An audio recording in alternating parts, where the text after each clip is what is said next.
Malaking palaisip pa naman sa mag-asawang Paulo at Lutziel ang pagkawala ng kanilang panganay na anak. Huli raw nilang nakita ang 7 taong gulang na si Karen na nakikinood sa isang tindahan naman ng telebisyon. Pero nang balikan nila ang bata, wala na ito roon. Narito po ang buong panawagan. Sa kabila ng ingay sa Rizal Avenue, balot ng pangungulila at pag-aalala ang mag-asawang Paulo at Lutziel.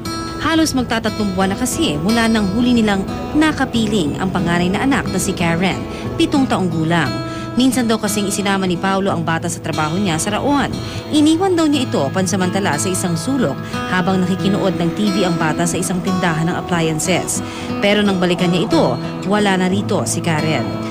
Sabi ni may-ari ng tindahan sa Raon, sabi niya yung anak mo naglulupasay, sumama doon sa mag-asawa. Doon na parang po ako, nasyak ako sa nangyari na yun. Agad naman daw inilapit ni Paulo sa makinaukulan ang nangyari sa anak. Linggo-linggo po yung kinikita ko sa paghihilot, nagpupunta po ako ng Marikina.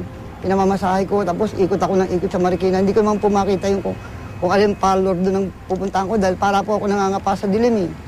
Naipagbigay alam na rin daw ni Paulo sa mga otoridad sa Marikina ang nangyari at kasalukuyang nakablotter na sa istasyon ng pulis. Dahil nagawa na raw nila ang lahat, tanging hiling ngayon ni Paulo na maibalik na sa kanila ang pinakamamahal na anak.